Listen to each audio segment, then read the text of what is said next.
For 6 million years, the Colorado River has carved the Grand Canyon on its meander from the Rockies to Baja California. In 1922, the states in its winding path divvied up the river's water amongst themselves in a compact that's still in place today. As a result, the Colorado now runs dry south of the border and never reaches the sea. I'm Dawn Nakagawa, president of Berggruen Institute in Los Angeles, and this is Futurology.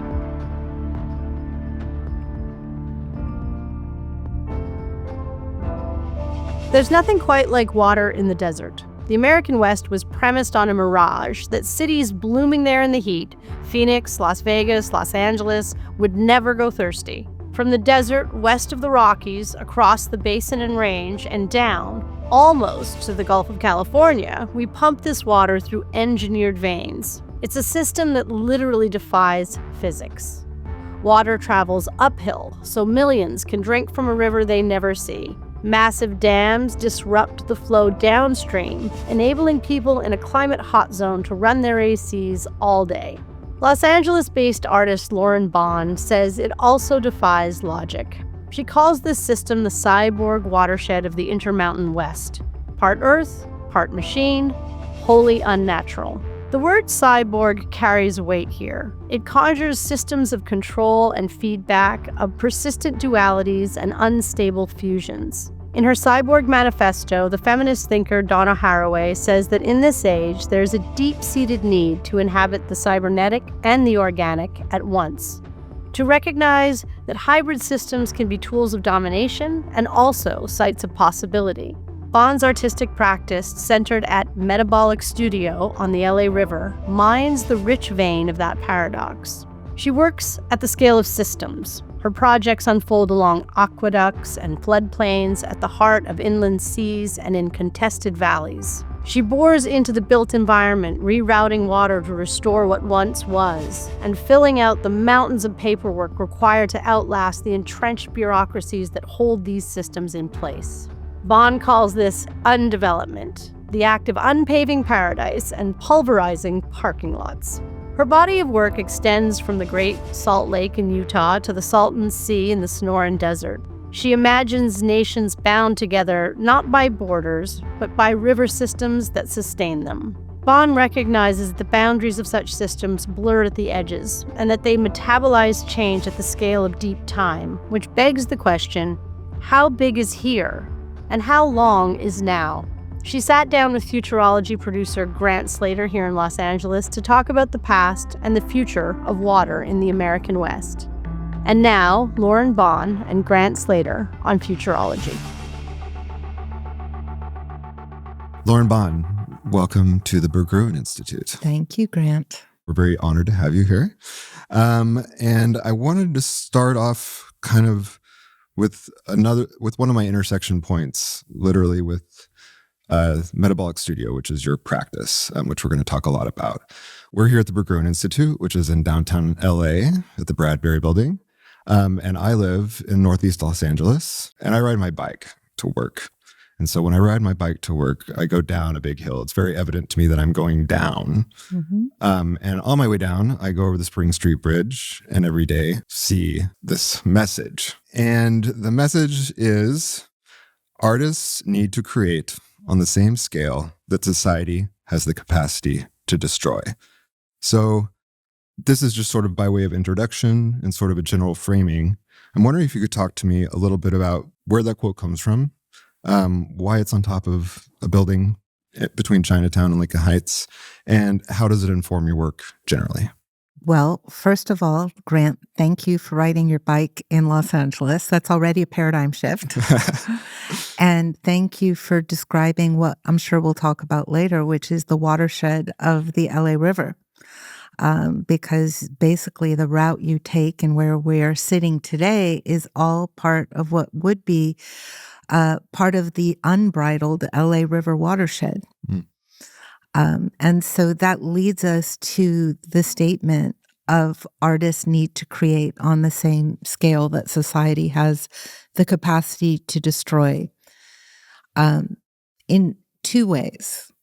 One is that neon that you're mentioning sits on the east bank of the LA River, And on that bank used to be a crazy wild area for a day like today when it's raining. Because when it would rain, the LA River, before it was a concrete flood control measure, would get big, and it would get rough.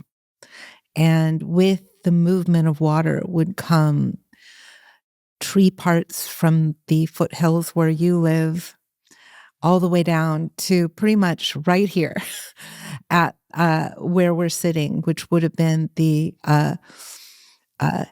Bunker Hill area that would drain into the basins where Metabolic Studio is. So Metabolic Studio sits in the primary drainage basin of the San Gabriel Mountains at the foothills of what we now call Elysian Park, on what would have been the floodplain of the Gabrielino, Tongva, and Kizh people, who for millennia would have found a food bank, seed bank, medicine bank in that area that the floodwaters would bring living things and they would decay. So artists need to create on the same scale that society has the capacity to destroy. Really brings up the question of when we solve one problem like floods and solve another problem like landslides so that private property can exist safely when it rains, we also prevent the abundance, which is a normal part of this ecozone that we're both living and working in, to die and not thrive. Mm-hmm. Now, that quote itself came to me through the Electronic Cafe's statement when Sherry Rabinowitz and Kit Galloway were thinking about how communications and communications as an art form could build bridges between regular people without the intermediaries of repression. Mm. So their prompt that we need to create on the scale that society has the capacity to destroy was specifically thinking, how could artists work at that scale? And I think they found something in the emerging field of communications. Mm-hmm. So we are keeping that moving as the mission statement of Metabolic Studio and reframing that for some of the kind of analog solutionism, but very much also pointing at how critical it is for art practice to be quoting earlier generations of artists and leaning into the idea that the work we do may need to be completed by future generations. Mm. So you mentioned the work of Kit Galloway and Sherry Rabinowitz. They were in this very emerging field of communications. Imagine, a world where pre-cell phone, like we're starting to see things wire up a little bit, which is sort of a cybernetic system of reality coming into being. They actually sort of started working on this around the 1984 Summer Olympics here in LA. And these cyber cafes that they were building at the time before there was any conception of something called a cyber cafe or a computer cafe, were meant to sort of connect bohemian crowds from around the world in this kind of networked way. And I think that if you look back at their work, they were very much thinking about Orwell. That's why they put out the manifesto in 1984. And I'm wondering sort of around that idea of sort of decentralizing narratives or making sort of bottom up narratives, how that relates to how you see the work of Metabolic Studio. It's a really critical thing to think about, especially as we move into wanting to shift the paradigm on how governance works around the well-being of living systems. So one of the things that Metabolic Studio is focusing right now is on traditional ecological knowledge and in relationship to that traditional ecological economics, which is a model that's based not on expertise, but on consensus and on kinship as opposed to fragmentation and ownership. So these skills of knowing how to form novel urban ecosystems by nature need to be part urban and part nature. They need to be cyborg watersheds. We're not going to be able to unpave 51 miles of concrete without figuring out where's all that concrete detritus going to go. So what we've been working on for the last decade with Bending the River is whether instead it's possible to insert under the concrete using vitrified clay pipes, new conduits that can move some of the low flow channel of the LA River to a well outside of the LA River straitjacket, where we can reconnect it to its flow, its meander, and do that through grassroots networks of emerging stewards with the explicit collaboration of tribal people who we center in every conversation we have once we free the water from the U.S. Army Corps of Engineers concrete straitjacket. Yeah, we're doing a great job of previewing the exciting conversation to come. And before we jump way down the river, no pun intended. There's going to be so many water puns.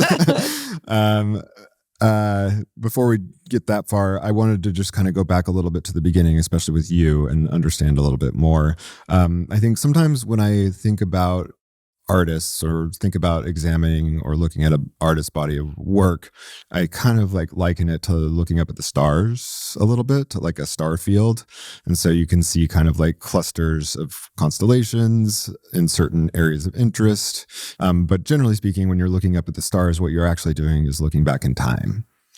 So, you know, with creative people, it's interesting to try to go back as far as you can to the Big Bang, because we can't see the Big Bang, but we can see as close as we are able to. I'm wondering what the earliest sort of like creative memory you have of like wanting to create something in the way that Sherry Rubino implies creating something. I think it was probably when I was a small kid. My family lived briefly on a military Air Force base in Roswell, New Mexico. And I went to kindergarten there. And all of the houses on an Air Force base looked exactly the same. And they were all very communal because everybody was there temporarily to serve in the military from all over the United States. And there was a lot of freedom that you could have in that. And I used to leave our house and wander through the deserts of Roswell, which is an area well known for sightings of UFOs. And the sense of that vast expanse that was my playground as a 5 or 6 year old caused me to think differently about the world, you know, to have that much freedom at that time to navigate the world and learn about it. It really, I think, embedded something in my mind about scale and expanse and the idea of the imagination in a very formative time before I really started to think about making anything. I think just being a little human being in that kind of expansive, safe environment was when I kind of started to form my sense of myself. Yeah. It's interesting. Sometimes the creative act can be an inward sort of like parsing of reality that almost has to happen before it can be pushed out the other direction, outward. That's interesting. So part of that experience was that my kindergarten boyfriend's name was Cool Pop. Okay.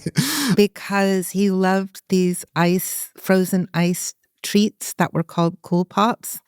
And he and I started a performative action long before we knew what that was called, which was that we liked to wash people's cars after school. And so we used to go house to house as we wandered from our kindergarten home and wash people's cars, and they would give us a Cool Pop as a result of it. So the idea that you could do something that other people found useful enough that they would keep something that you found useful as a return for them, that engagement that was both outside and being both an outside your home, but inside a community where that would be considered normative, I think kind of was an early experience of modeling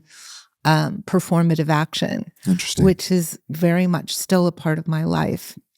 So I think that my earliest memories of where I would really feel myself excited and animated had to do with networking at the scale that we were also live action, role playing, things that adults were doing. By the time I was in like 5th grade, we had organized a after school kind of stingray bicycle club where we used to get leftover building equipment from construction sites and build tree houses in our neighborhood. Yeah. So I think like at heart, this area between debris, communication, community building, world building are my earliest kind of memories of where my excitement for art and art practice. I guess some of us never really grow up. Basically still doing the same thing. Yeah, me too. So on your website, metabolicstudio.org, there's a very helpful chronology, which I looked at in preparation for this interview. First off, I recommend that if you want to see more of anything that we're talking about, because art is a visual thing and we're on a podcast right now, it's a good place to go and see some of the things we'll talk about. But second off, there's this chronology. And when I looked at it, there was a part of your life that I knew nothing about, which was sort of, I guess, around college. You were involved in dance, or maybe before that. I'm interested to hear what part of your life dance was and what that looked like or sounded like. Thank you. Yeah. So obviously this idea of space and movement that I talked about when, as a tiny kid wandering around the deserts, the idea of moving through space and time led me as a small kid into contemporary dance, which was very much like my hanger that I put my cloak on as a teenager. So the world that made sense to me was the world of contemporary dance. And the reason that I found that so enlivening was that I really liked the group dynamic of dancing. And I really liked the storytelling aspect of dancing and working with good choreographers.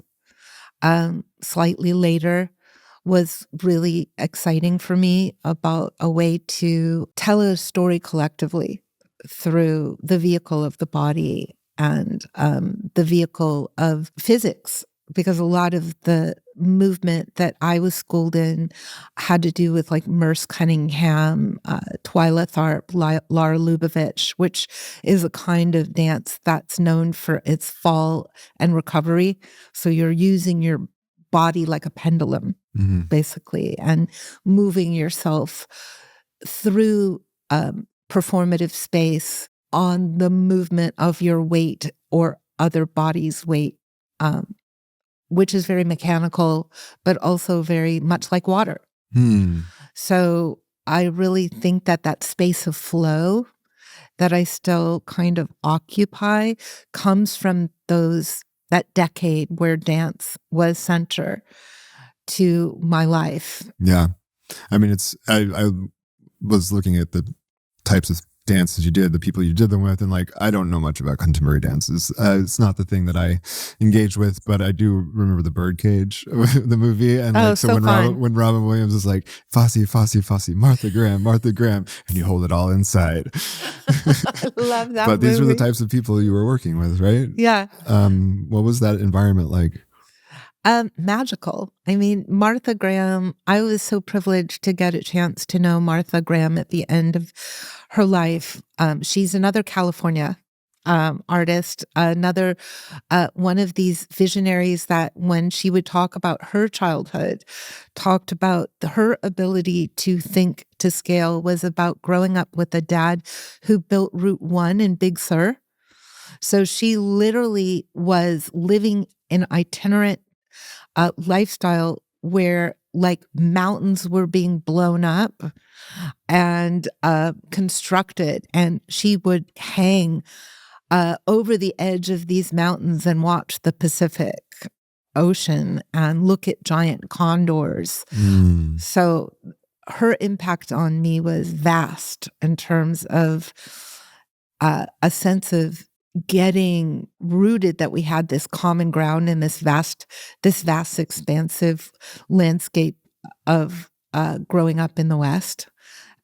But her like generational experience of building roads, like being privy to building roads, was very interesting, because I think that it made her a really interesting explorer on thinking about building conduits or networks to deep time, and being able to resource her particular vision of movement, which was a counterpoint to ballet.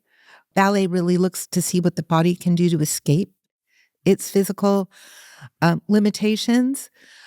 And Martha Graham's technique was really about using the groundedness of the body to get even closer to the ground, to like own the limitations of the body and work within those constraints. I want to look at one last sort of constellation in the sky here, which is your engagement with architecture. What did you want to create as an architect that made you go down that path? I don't know that I wanted to create buildings as much as I wanted to create a space of flow that talked about what architecture was currently missing. Because architecture is very client driven. Most of the time when people would retain an architect, they would already know the boundaries of the project that they would want you to define. So my trajectory into studying architecture was never organized around wanting to be an architect, but thinking that I wanted to work at the scale of the city as a subject. And that to do that, having an architectural training would probably be very helpful. Yeah. And so I was able to get into MIT's program, which included the Center for Advanced Visual Studies at MIT, which at that time had Nanjum Pike and Otto Pina and Charlotte Moorman, who were at that time organizing to work in the Owens Valley, where I'm currently still working by doing things like jumping out of helicopters with parachutes, playing cello. So these are like Fluxus artists. Fluxism is like the absurd. I don't know. I mean, the absurd performative action. I'm curious, is there a moment that you began to think of yourself as like a capital A artist? I think the place where I first was using that word in an interview, right? That's a good point. Yeah. Was when my first paid job was here in LA after I just graduated from MIT on a project called Pro Peace, which was people reaching out for peace. And it was a cross-country peace march for nuclear disarmament that was organized by David Mixner. And so David wanted to think about how the marches from earlier periods of social activism around freedom of speech and the end of the Vietnam War could be reanimated to think about survival again. And yet he was much more aware of communications. This would have been the same time that Sherry Rabinowitz and Kit Galloway would have been working, and he might have been even influenced by them. But he was very aware of the role of the media in this event. And he hired my then boyfriend to be part of a junior legal team to help get permits for this moving encampment. And I wanted to stay a part of it for personal reasons. And so I asked if they needed somebody to come in and design these movable tented city. Oh, cool. And he said, well, make me a model and we'll see. So I made an analog model of a portable tented city for an estimated 5,000 people. It was really an exercise in moving a city. Wow. But this idea of a coordinated effort to world build was a function that I described at that time as art. Nice. Yeah. So that's kind of the last star in the Lauren Bond constellation, political activism. Maybe not the last, but an important one. And as a civic manifestation, like that forming new notions of civic design are fundamental in feeling that we can all co-author a paradigm shift that needs to happen. So we've been talking a little bit. We were just talking about artistic influence and the sort of like flow of ideas. And I wanted to sort of go back to a term that you mentioned in passing earlier, which is the Cyborg Watershed, which is quite a term. And when it comes to like artistic influences, like when I think of cyborgs, I think of Haraway and the Cyborg Manifesto. But the term predates that. What is the Cyborg Watershed that you mentioned earlier? Well, I think a cyborg watershed is part machine and part natural. And it points towards a time when that distinction will be blurred. Mm-hmm. So a cyborg watershed, that's the assumption I'm making, is that we no longer have a natural watershed that we live with. And we're not living entirely in a machine world either. We're living in a cyborg watershed. If you're living in the Intermountain West, then you are actually living in a place that has one cyborg watershed operating amongst a network of probably 50 or more cities. Mm-hmm. So this is the Great Basin area, roughly, or maybe the entire Western United States, bounded by like the Columbia River, the Colorado River, and possibly even the Rio Grande River, moving that way. Mm-hmm. So is this the area that you're focused on? Yes, and also the groundwater under the Great Basin. So that would be for, quote, once natural space of flows.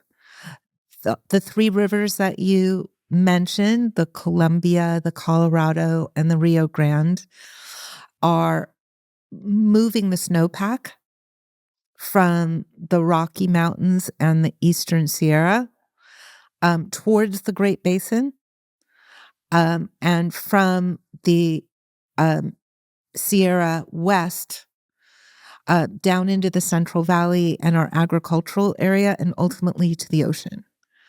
And so we, in the Cyborg Watershed, include the ocean here as a part of this story.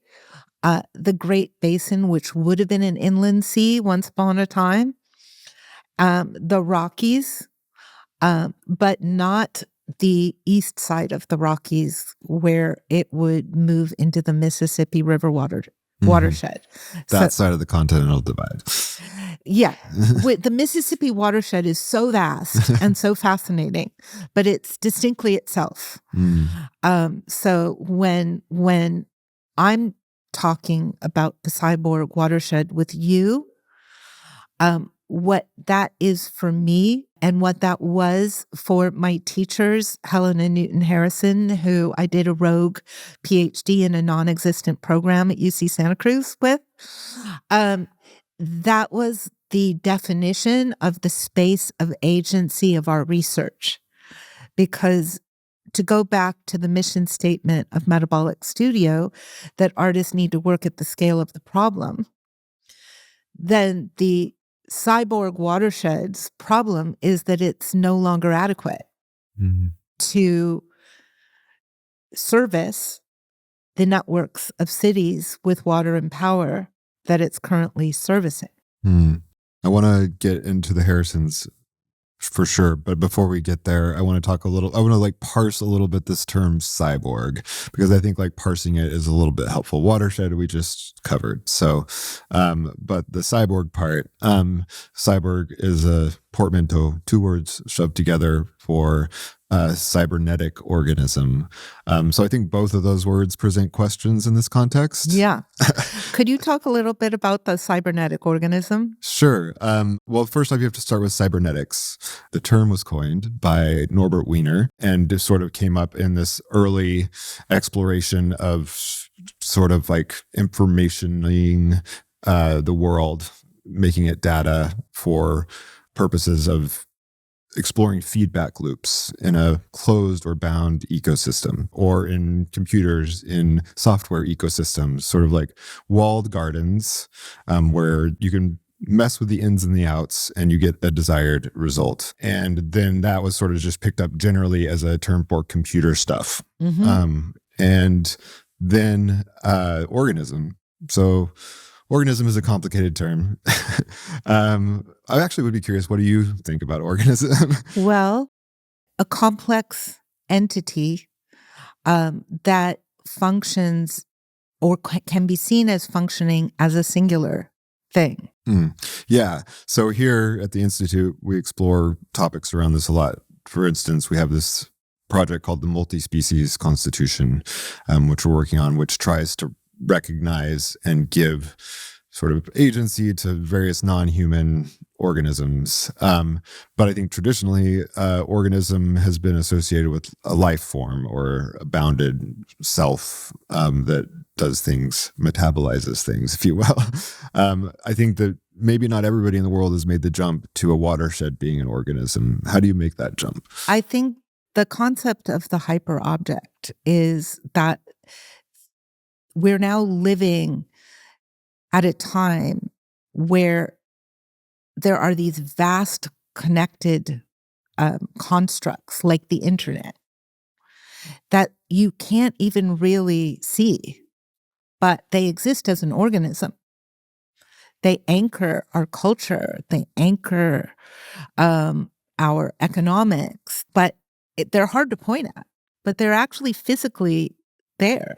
So I think the idea that culture and cultural production is itself an object, an organism that is underpinned by real hardware and software and AI and intelligence is very present for me when I think about what it means to live in Los Angeles.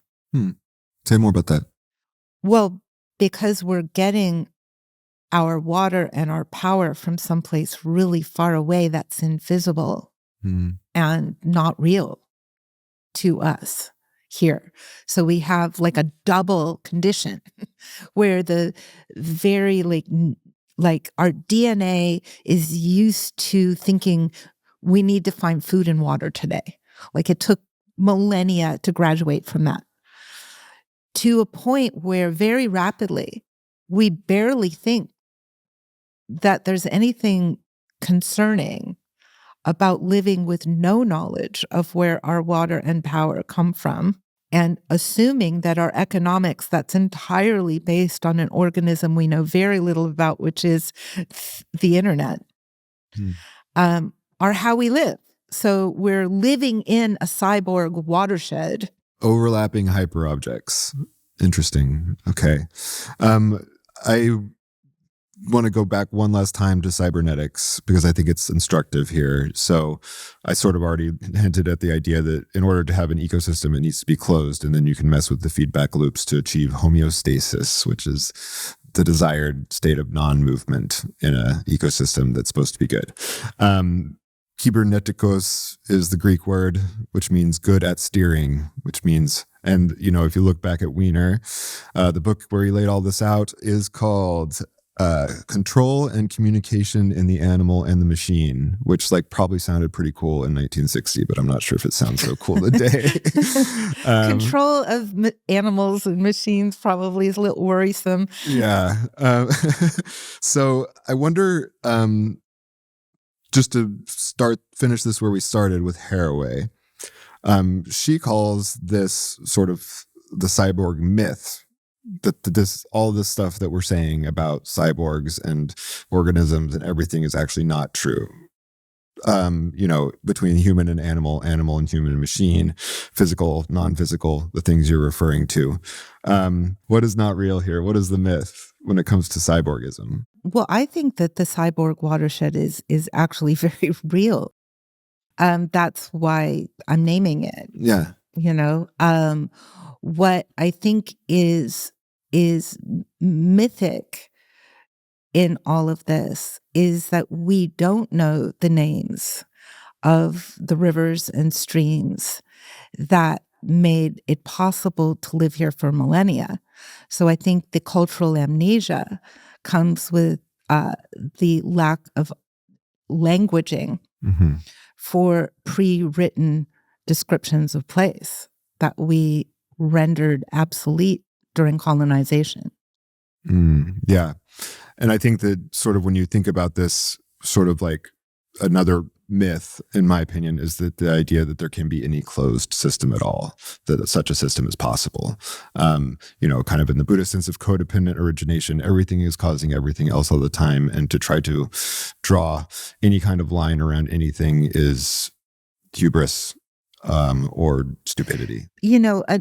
Haraway worked, and it does work, I think, at UC Santa Cruz, which is another connection to Helen and Newton Harrison, who were there also at the same time. And I'm bringing this up because you're mentioning Buddhism and consciousness and relationship to what's real and cyborg as potentially a false binary.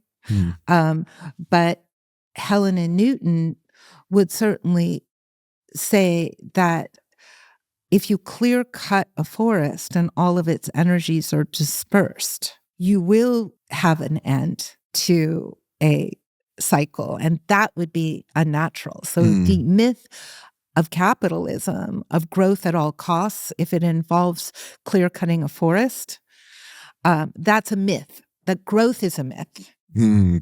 Right? Growth is a myth. Growth at all costs. Growth at all costs. If it doesn't acknowledge the actual real laws of thermodynamics and their consequences.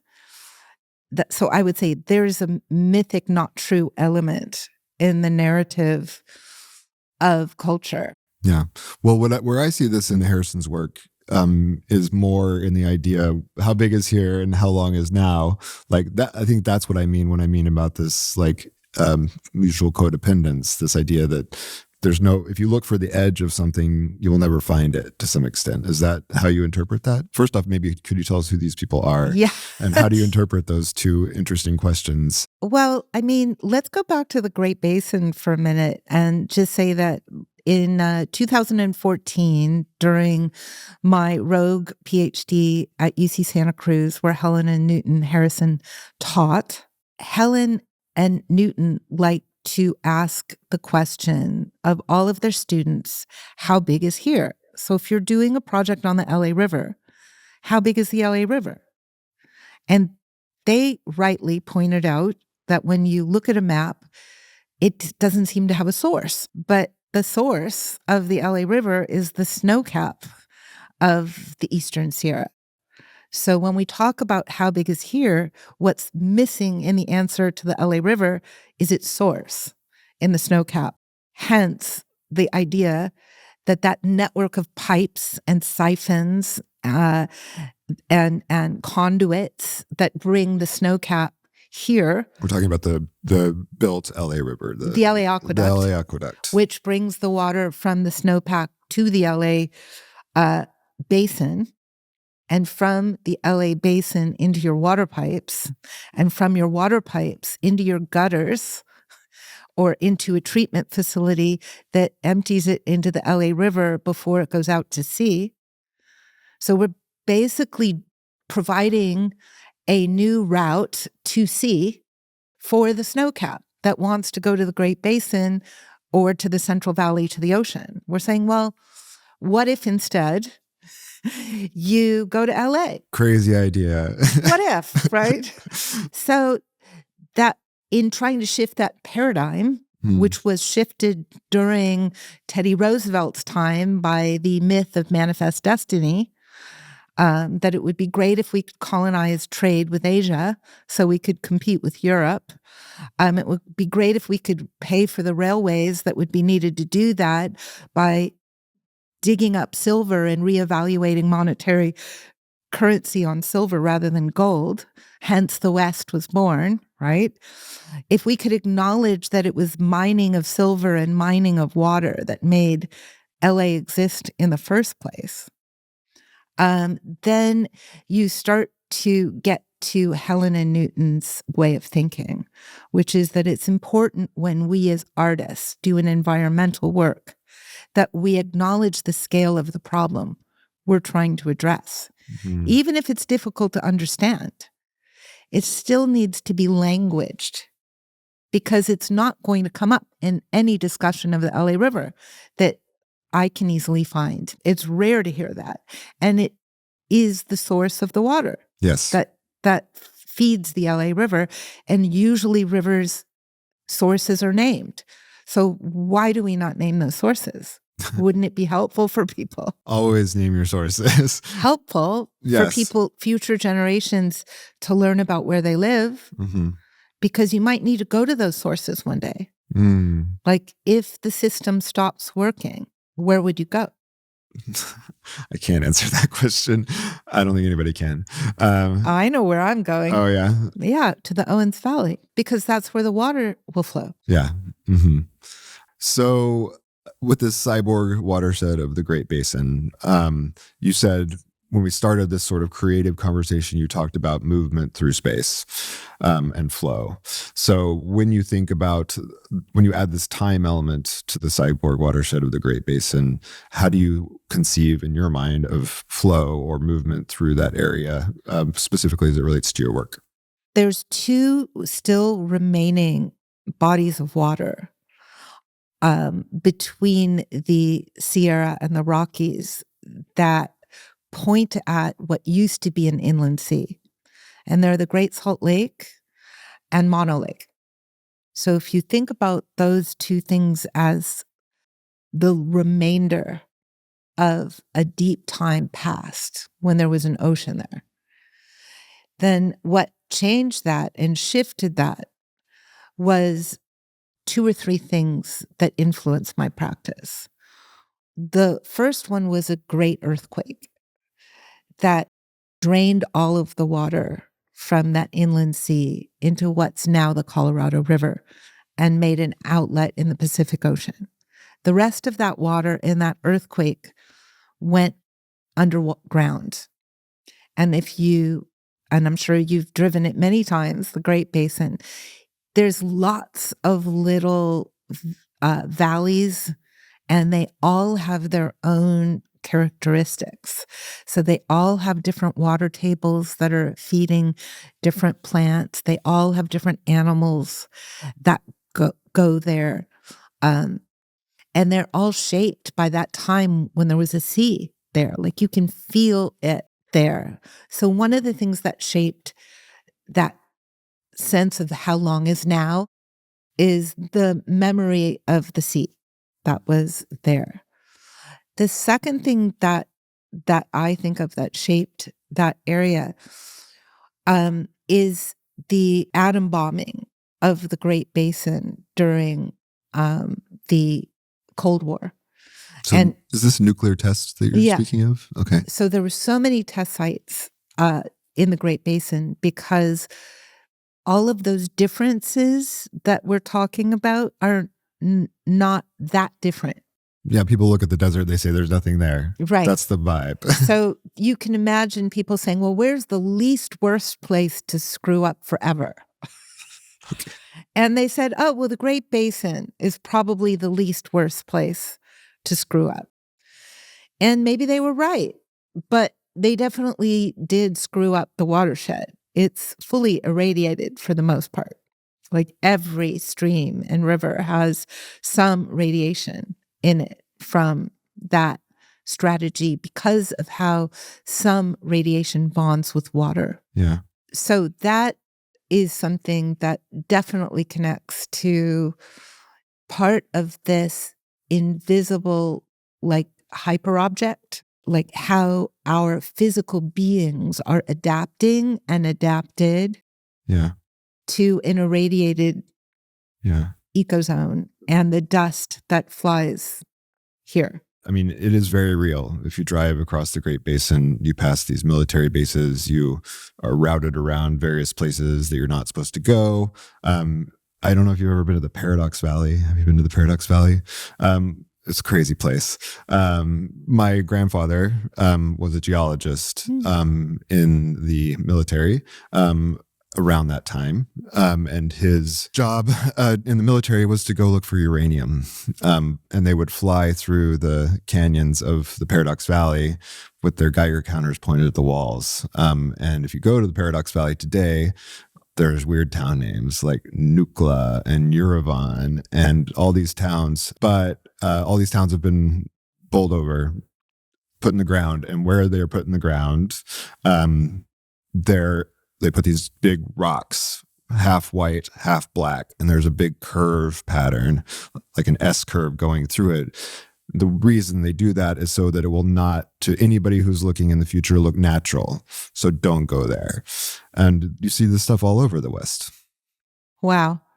So yeah, I mean, that's an example of like these markers now that will last a long time, that reference something that's nearly invisible to most of us, but are, one could argue those are forms of earthworks that have been both made by the cultural moment we're living in, and also warnings to future generations.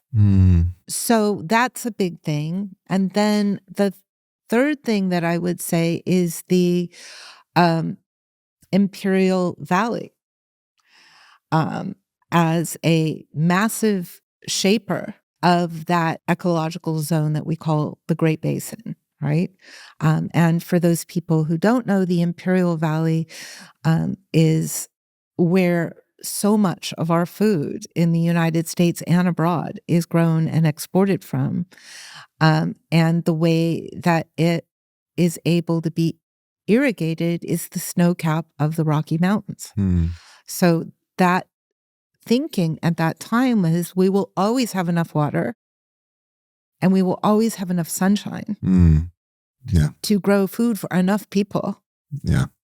That investment was made. So that idea of how we live, how we protect ourselves has a really profound effect on this kind of notion of the Intermountain West. Yeah.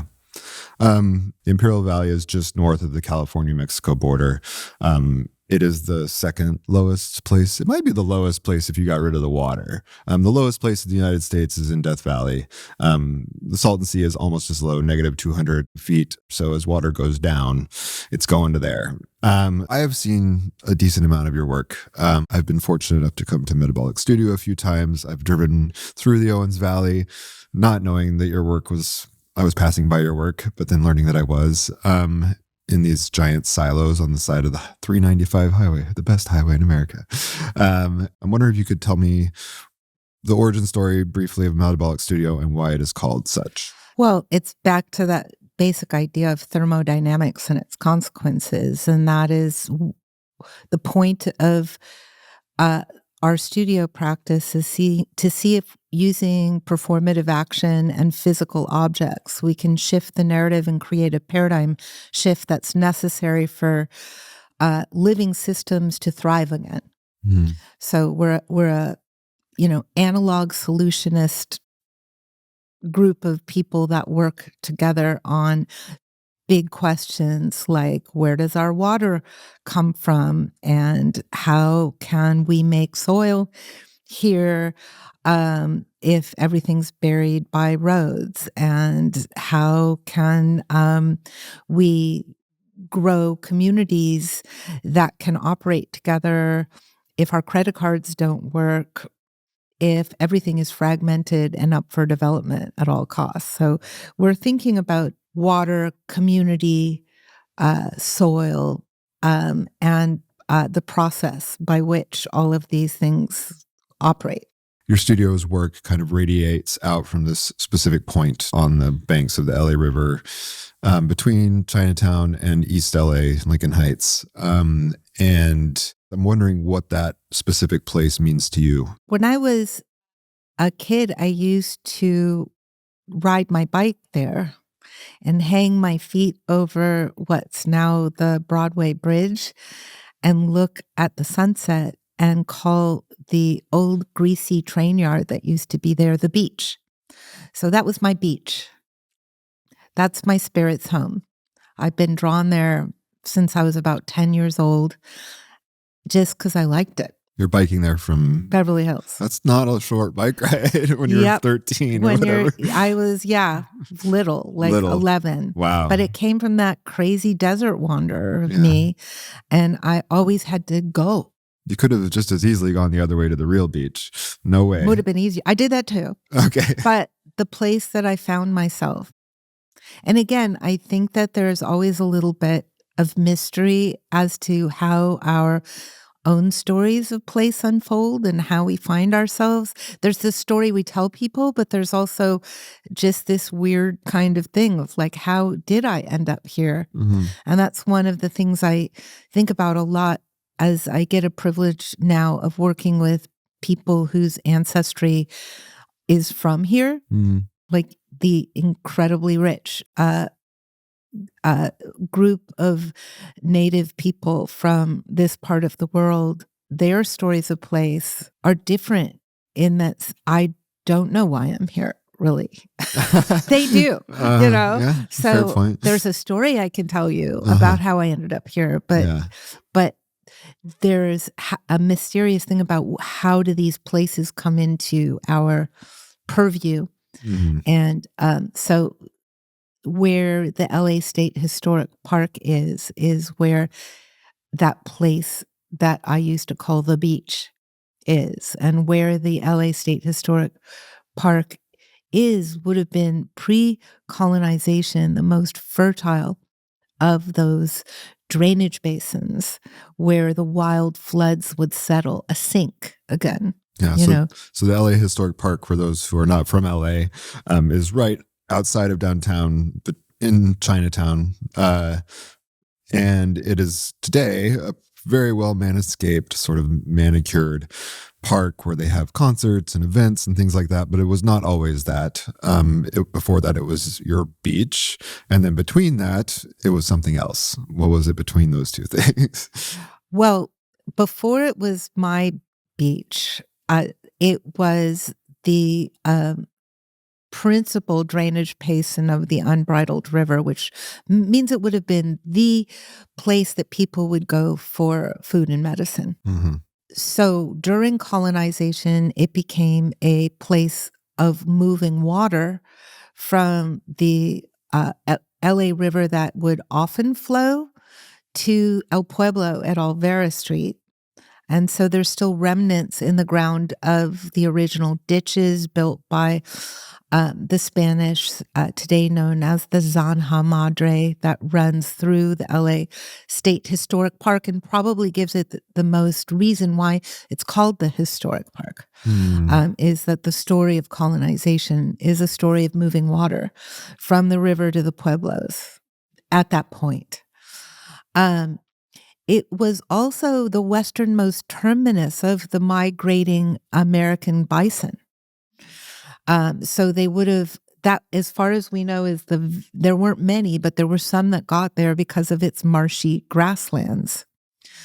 And so I bring up the bison because during the period where we built trains from Chicago, which used to be the west of the United States, to the new west, we used the tracks that bisons forged at the foothills of mountains as the infrastructure to build a railway.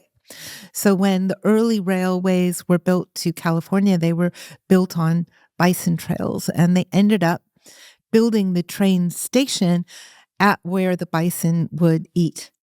So again, it's interesting to think about the ghosts of these narratives of place and to kind of call them out. Where does the trail start is a lot like where does a river start? Mm-hmm. That's interesting. Yeah, or where does a train line, what's the story of how this train line got here? Yeah. And it's in thousands of years of movement of bison, right? Making primary roads. But this was a place, this historic place, this place where medicines comes from, is also a place where you've engaged in art. Yeah. So that was later. What happened was that it turned out that building a train station on a floodplain was not economically a good idea because every few years it would get destroyed.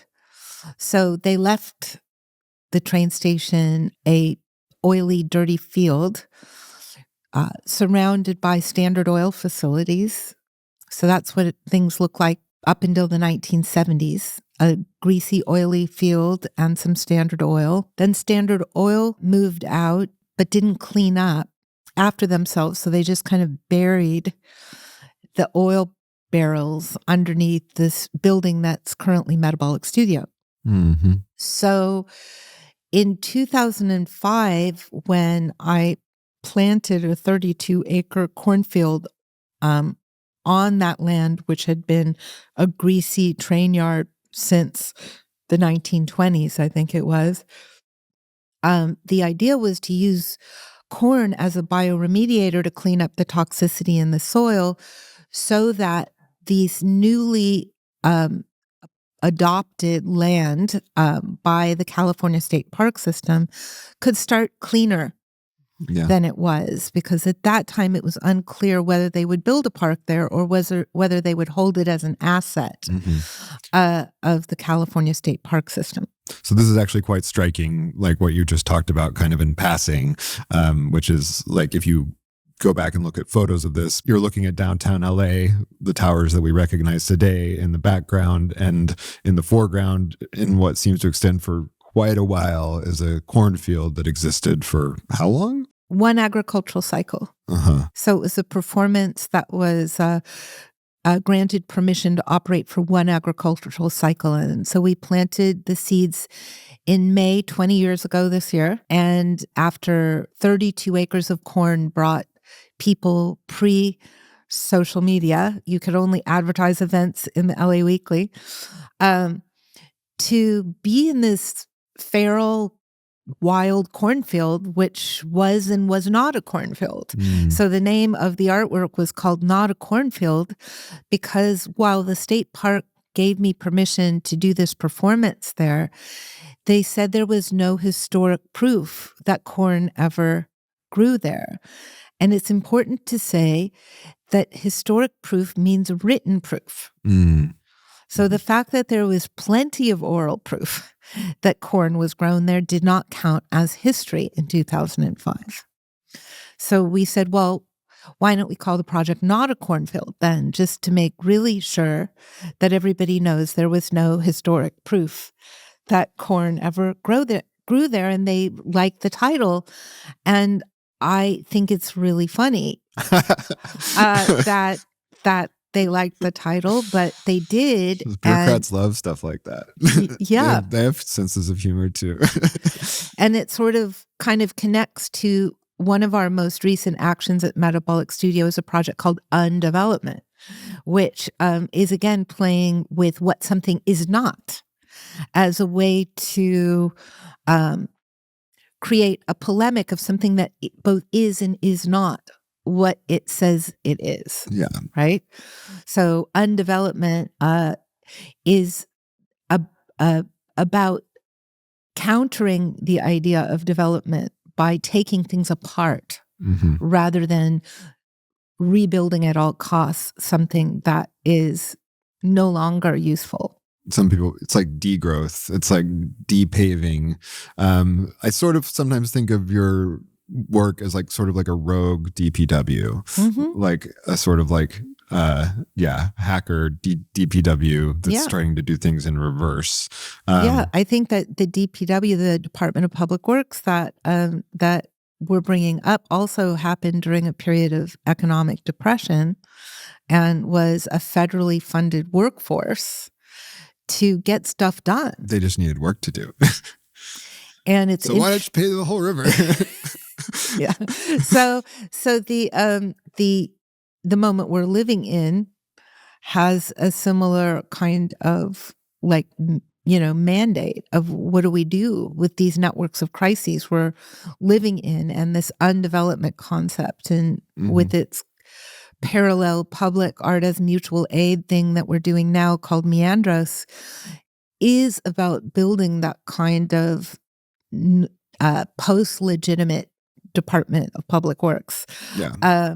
That's feral and self-appointed, because I don't know that we'll be able to depend on that kind of thing again. And so these works, which are pretty large, they're more than like, your average artist when they put something in an easel. I think your works have kind of take on an infrastructure scale aspect. The other thing I've noted about that is that because of where you're operating, which is in the center of a large city, like there's a lot of paperwork involved, massive amounts of paperwork. And you've called it sort of like the permitting process as a performance, but to most people would sound like sadomasochism because people hate bureaucracy. What is your relationship to bureaucracy? I would agree. It's a soul-depleting, labyrinthian kill buzz for creativity. It's absolutely the least fun place to operate with, in the most deafening white noise of logics behind everything. But it's also the thing that stops, like there's bureaucracy behind like environmental reviews of things. Like this is what the other, the guys who want to make growth happen, they decry bureaucracy on the other side because like we can't destroy this land because we really want to for a new building or whatever. It's interesting. It has that double-edged sword aspect to it. Yeah.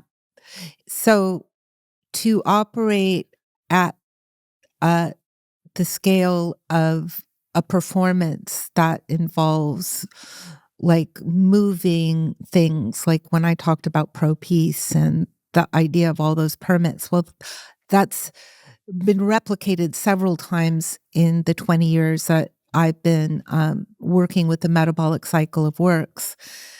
100 mules walking the LA Aqueduct, which was a performative action over 1 month from full moon to full moon in 2013 to make a roving parade through all of the places the LA Aqueduct moves through on the centenary of the opening of the aqueduct, which opened in 1913, involved a permit for every road that the mules cross a permit for every place we camped every night, a permit for removing the mule poop from where we camped to a sanctioned location, a permit for highway patrol to watch for people who are onlookers.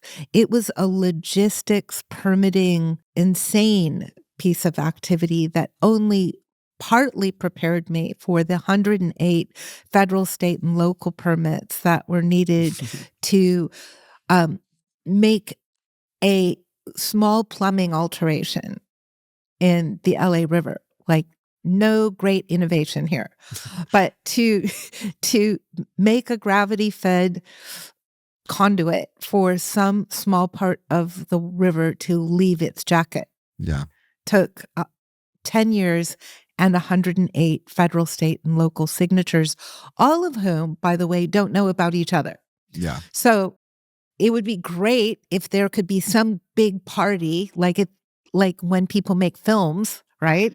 Where everybody did their part of the film, but they all get to go to the opening and see it all put together once and for all and celebrate, or not, depending on how they feel about the work. They at least get invited to usually a party. But with a production like Bending the River, where we had more than 100 permits, nobody knew about each other. Yeah. So that, plus the pipes being buried, again, under concrete, is challenging in terms of storytelling as a visual artist. Yeah. It's challenging to not have an opening for your piece, for it to entirely have been performative for people. So the 1,000 people that we brought down to the LA River when it was opened up and being done are the people who now hold that story. Yeah. But there isn't a documentary that you can watch because the story's not done. The only part we got is we got the pipes in, but we still now have to lift the water, treat it, again, to code to be used as spray irrigation on a park. So this idea that if you want, as an artist, to make a paradigm shift happen in a larger framework than the art world, meaning you want to move from metaphor into physical thing, you might have to do a little of your own heavy lifting on the bureaucracy side, because there aren't galleries or even museum programs that are set up to go through the permitting process of making that happen. Dia used to do it for some of the outside art practices like Roden Crater and Marfa when they were, or Heiser's City when they were getting started. But that's a rare thing to find, and I don't think they do it anymore. These are all very large land arts works that are sort of epic scale in the middle of the desert where nothing happens. But going back to this work, Bending the River, which is the one we referred to at the beginning of the podcast, which is sort of like trying to reshape the waterway of the LA River. I just want to put this into context for people because I've actually laid eyes on this thing. Basically, on the grounds of Metabolic Studio, there's a hole. And it is a very deep hole, a little dizzying to look down. It's true. And then underneath, at the bottom of the hole, it takes a turn to go horizontal and then goes away as horizontal and then comes back up, right? Under the LA River. And this is the well that you're referring to. And then once it comes up out the well, then you treat it and then it will go water the spot where the cornfield used to be. Is that the idea? Yeah. Okay. Cool. So that's pretty epic scale. And yeah, I was holding here the 108 things that had to be signed. Los Angeles City Clerk, City Council agenda, building safety and garage alteration ready, subsurface easement, utility relocation, pipeline payment motion. Interesting. Lots of stuff. That had to be done in order to do this, but also the political will. But the political will was kind of the easy part, I assume. People wanted to have, like, politicians like to have a good face on stuff like this, but they can't really cut the red tape. Is that the idea? Mm-hmm. Interesting. So I wanted to talk a little bit about the mules thing as well, because I want to make sure people understand the scale of what we're talking about here. So when you call it 100 mules walk the LA Aqueduct from Owens Valley, 240 miles, 100 mules just walking in a straight line, like somebody's leading them, I assume, or walking, and somebody rides them? Does somebody ride some of them? Yeah. So basically, there was a wrangler for every 10 mules. Okay. And an artist for every 10 mules. So there were 20 people on the ride for 1 month, 6 days a week, 1 day of rest where we would have a community event wherever we were, and tons of permits. And there's an easement along the entire aqueduct? There's a service easement. And this was the first time they let any public person, let alone mules. And the reason we use the mules is that mules were imported to build the aqueduct from the East Coast. So they were the labor force of building the aqueduct. And they were the labor force of also building the Erie Canal. And they are the reason why George Washington made his fortune. So they are, again, part of the story of infrastructure, and they are the first hybrid animal designed by man to do his labor. Yeah. So they're a combination of a horse and a donkey, and they can't have their own, they can't replicate themselves. And the LA Aqueduct is a waterway, a fake waterway that runs from the Owens Valley. So this is the aqueducts that's made famous in Chinatown. Like, there's your water, take it. This sort of like manifest destiny. Like, LA shouldn't exist, but now it does. So this is one reason why you were probably doing this. Is that right? So we have this whole Cyborg Watershed, and we've just located a main focus of work in LA. We've noted another focus of work in the Owens Valley, and we're talking about this system that moves necessarily from where you said it started, which is at a high point in the Great Salt Lake and in Mono Lake, and ends at a low point. And so what is the low point in this case? Well, it would be the Salton Sea. So the Salton Sea was once called the Salton Sink, which was a very low basin in this network of basins. And it was the receiving point of what way back when is the Gulf of California would have spilled into it. And it would have been a paradise, for sure. It dried up and got irrigated often during geological time. But its fundamental geographic importance here is at a low point. So what happened this last time it got filled is it got filled by a break in that Cyborg Watershed. So it's not a natural way it got filled. It got filled by accident, fast. A canal jumped its banks and filled an entire basin with the largest inland body of water in California. Which, of course, created instant presto space for migrating birds and a whole re-rigging of an ecological homeostasis happened around that water. And then they fixed the breach, and there is no source for that water other than the effluents from the Imperial Valley on a river called the New River. And that river is not clean. That river potentially contains things you don't want to get airborne in the dust strata if everything dries up. And therefore, that disappearing Salton Sea is on the global lookout for problems that we face with climate change, not simply because it's a desertifying lake, but because it's a very dangerous load of carcinogenic dust that will get blown up with that desiccation should it be allowed to continue. So the Colorado River does not make it all the way to the Gulf of California anymore, where it used to go.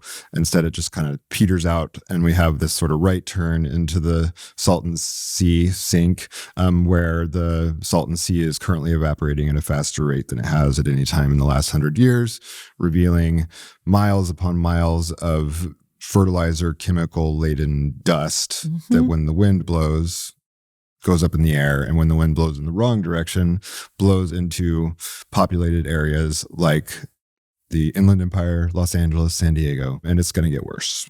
But I did come across this work, which was part of Desert X 2 years ago. Desert X is a art festival in Palm Springs that was very intriguing to me. So this was one of the first works that I became aware of yours, being near me, is a giant anatomically correct metal heart that is hanging from an ammo platform where bombs were dropped in the Salton Sea. Often they missed. And this heart stays in the sea. And what is it doing there?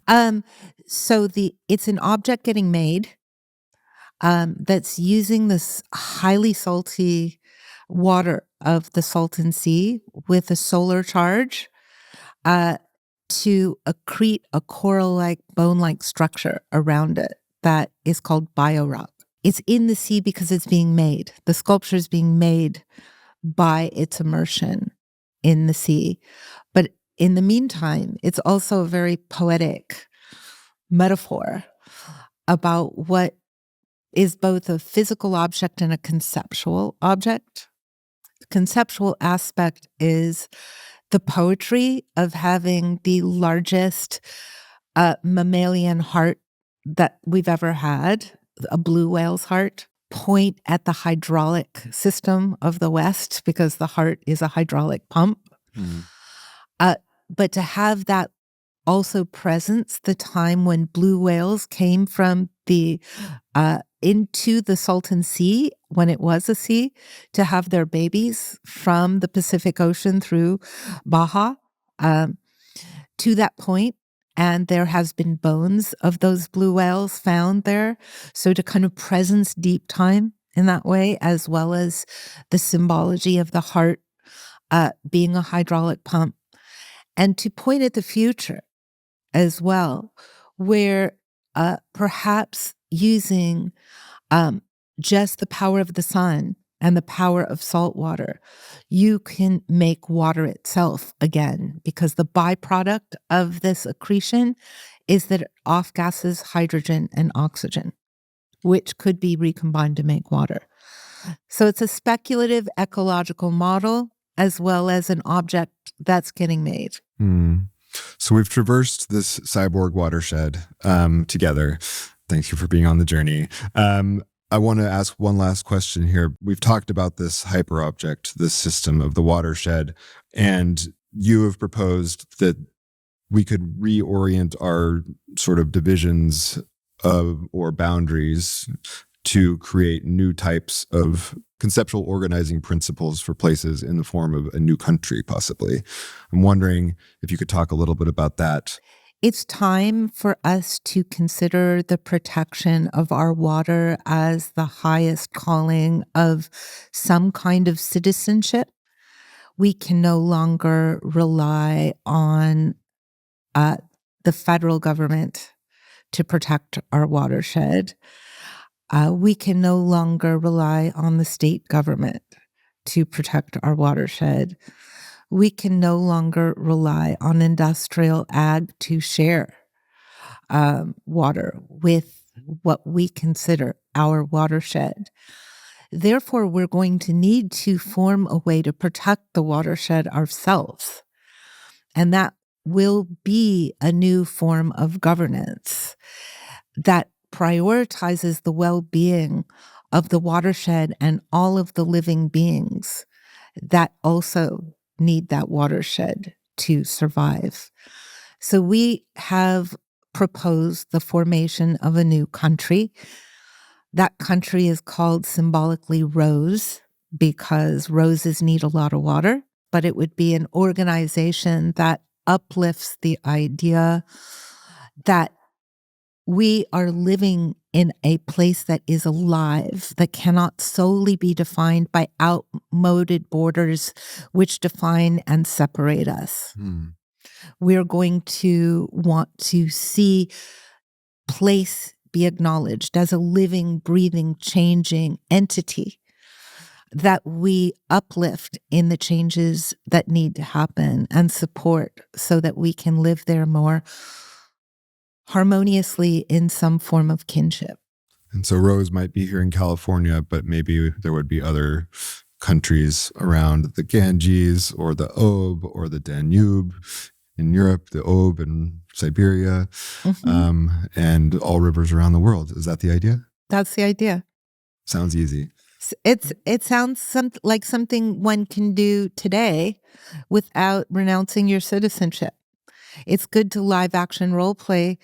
The best way forward is to activate the network you're a part of and pretend until it's real that can operate at a scale of agency in the world through a networked society, perhaps online.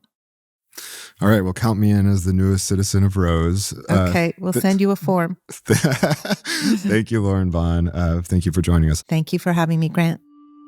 Futurology is a Studio B and Waveland production with distribution from Realm. Our executive producers are Nicholas Berggruen, Nathan Gardells, Dawn Nakagawa, Nils Gilman, and Jason Hoke. Futurology is produced by Grant Slater, Alex Gardells, and Natalia Ramos. Our associate producer is Alyssa Mardini. Futurology's theme music was composed by Marcus Bagala. The show is mixed and mastered by Aaron Bastinelli. Special thanks to Heather Mason, Olivia De Rienzo, Carly Migliori, and Nick Goddard.